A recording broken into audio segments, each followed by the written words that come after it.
Assalamu алейкум Ырысалды ынтымак каналынын көрөрмандары. Сиздер менен кайрадан мен Тилек. Биздин Ырысалды ынтымак каналыбызга куш келипсиздер.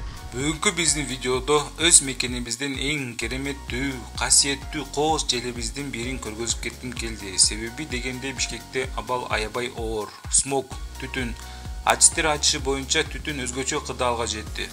Мындай көрүнүш адамдын өмүрүнө шек жаратат. Ошон үчүн таза абага чыгууну биздин дарыгерлер сунуштайт. А менин болсо оюма ушундай кооз жерлерибиздин бирин көргөзүп кетким келди. Бул жер Ысык көл облусу, Каракол шаары, горнолыжная база Каракол. Бул горнолыжный базасына Бишкекте интернет тармактарында турлар 2,5 миң сомдон өйдө башталат 2 күнгө. Бул турга трансфер, 2 ночи в гостевом доме, завтрак и доставка на горнолыжную базу кирет экен. Бирок биз өзүбүздүн унаабыз менен келдик. Бишкектен Караколго чейин орто эсеп менен 400-450 километр экен. Караколдун мейманканалары 500 сомдон 1,5 миң сомго чейин экен бир кишиге.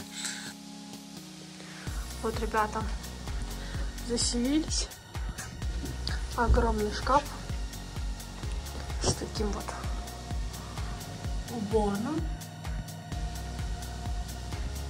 И здесь кровать с телеком. И с видом, смотрите, как на улице снежно. Снег идет. Баасына байланыштуу завтрагы дагы кирет экен.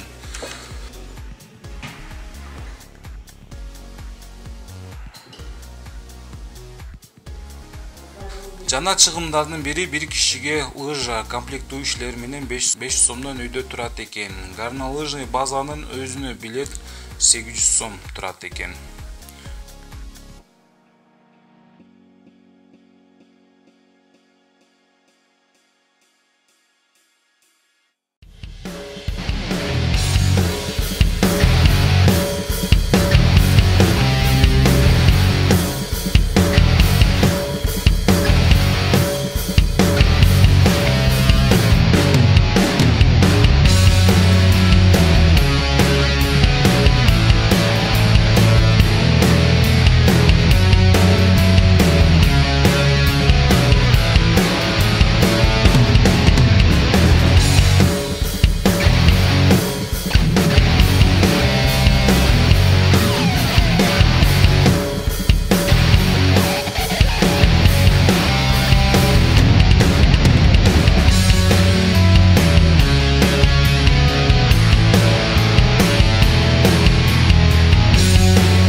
Мына ушинтип биздин видеода акырына жетти. Бул видео сиздерге кызыктуу жана пайдалуу болду деп ойлоймун.